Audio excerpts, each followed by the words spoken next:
শিং দিয়ে গুঁতোতে থাকে আর গর্জন করতে থাকে।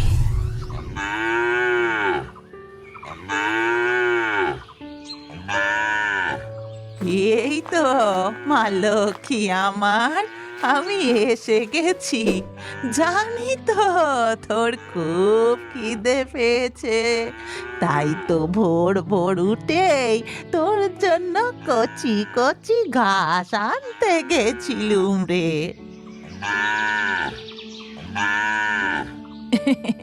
আমার লক্ষ্মী সোনা, এই নে খা সোনা, ভালো করে পেট ভরে খা।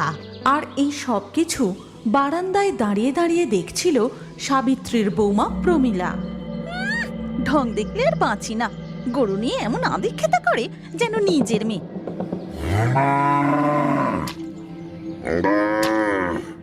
চি, ল্যাপ, ল্যাপ, উফ, আর পারা যাচ্ছে না। সারাদিন খালি এই গরুর হাম্বা হাম্বা করে চিৎকার, তার উপরে গোবরের দুর্গন্ধ। এরপর প্রমীলা রেগে গিয়ে ঘরের ভেতরে চলে যায়। রাতে যখন তার স্বামী স্বপন বাড়ি ফেরে, কই গো গিন্নি, এই দেখো আমি তোমার জন্য কি এনেছি, গরম গরম কাটলেট।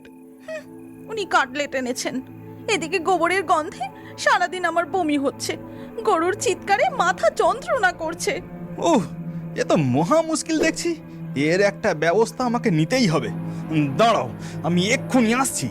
এই কথা বলে স্বপন ঘর থেকে বেরিয়ে যায়, আর সাথে সাথেই প্রমীলা ঠোঙা খুলে ফিশ কাটলেট খেতে শুরু করে। ওদিকে তখন মা, ঘরে বসে বসে কি করো বলো তো?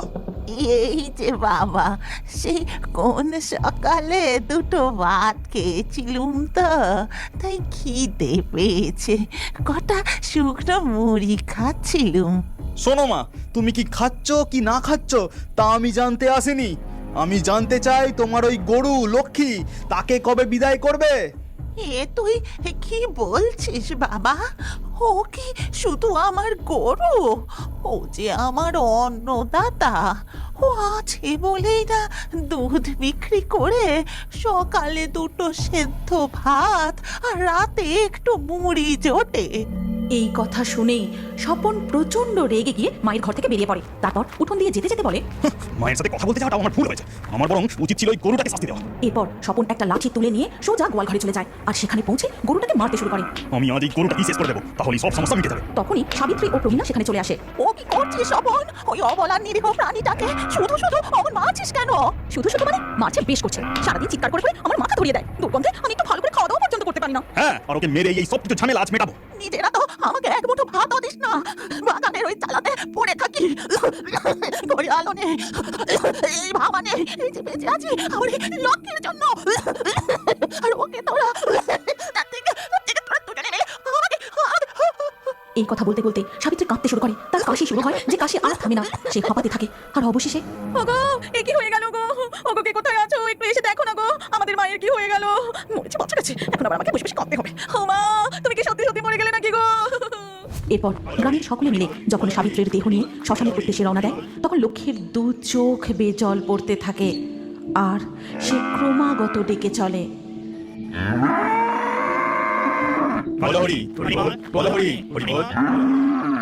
এর কিছুদিন পর সাবিত্রীর শ্রাদ্ধ শান্তির কাজ মিটে গেলে একদিন প্রমীলা বলে, কি গো শুনছো?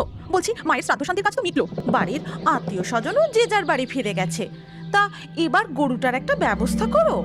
এই কথা শুনে স্বপন গিয়ে গরুটির গলার দড়ি খুলে দিয়ে তাকে বাড়ি থেকে তাড়িয়ে দেয়। এমনিতেও কয়েকদিন গরুটি ঠিকমতো না খেতে পেয়ে খুবই দুর্বল হয়ে পড়েছিল, তাই সে ক্ষুধায় তৃষ্ণায় এদিক ওদিক ঘুরতে ঘুরতে অবশেষে এসে পৌঁছায় এক ভাগাড়ে। আর ওদিকে তখন, বাবারে বাবা, আজ কতদিন পর এই বাড়িতে একটু শান্তিতে হাত পা ছড়িয়ে থাকতে পারছি। গরুর ডাক নেই, গোবরের দুর্গন্ধ নেই, ওই বুড়ির গরু নিয়ে আদিক্ষেতাও নেই। উফ, কি শান্তি। ওদিকে তখন লক্ষ্মী ভাগাড়ে ঘুরে ঘুরে আবর্জনার মধ্যে থেকে খাবার খুঁজে তা খেয়ে দিন কাটাতে থাকে। কিন্তু যেদিন তার সন্তান জন্ম নেবে, সেদিন লক্ষ্মী দুর্বল শরীরে আর কষ্ট সহ্য করতে না পেরে খুব চিৎকার করতে থাকে। ও কার ডাক শুনছি আমি? ও যে আমার লক্ষ্মীর কান্না। ওইখানে এলো কি করে? যাই তো, গিয়ে দেখি একবার। এরপর সাবিত্রীর ভূত সেখানে পৌঁছে দেখে, ও মা, যা ভেবেছি তাই। এই যে আমার লক্ষ্মী, এ কি অবস্থা হয়েছে বাছা তোর? তোকে ওরা শেষ পর্যন্ত ঘর ছাড়া করেই ছাড়লো। আহা, বাছা আমার খুব কষ্ট হচ্ছে না রে। এই তো বাছা, এক্ষুনি সব ঠিক হয়ে যাবে। তোর বাছুর হবে, তাকে দুধ খাওয়াবি। এই সময় লক্ষ্মী একটি সুন্দর ফুটফুটে বাচ্চার জন্ম দেয় এবং তারপরেই সে শেষ নিঃশ্বাস ত্যাগ করে। এ কি হলো রে লক্ষ্মী? তুই যে তোর বাচ্চাটাকে একটু দুধও খাওয়াতে পারলি না।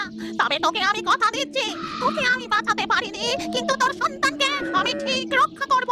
এই কথা বলে সাবিত্রীর ভূত সেই বাছুরটিকে কোলে নিয়ে একটি কৃষ্ণ মন্দিরের সামনে আসে। তারপর গাছতলায় বাছুরটিকে রেখে আড়ালে সরে দাঁড়ায়। এ কি এমন সুন্দর ফুটফুটে একটি সদ্যজাত বাছুর এখানে একা শুয়ে রয়েছে? আশেপাশেও তো এর মাকে দেখতে পাচ্ছি না। এরপর পুরোহিত সেই বাছুরটিকে কোলে নিয়ে মন্দিরের সামনে আসে। হে প্রভু, এ নিশ্চয়ই তোমার কোনো লীলা। যাক, তুমি যখন পাঠিয়েছো আমি অবশ্যই এর খুব যত্ন নেব। প্রণাম প্রভু। আমার প্রিয় গরু লক্ষ্মীর বাচ্চাটার তো একটা ব্যবস্থা করো।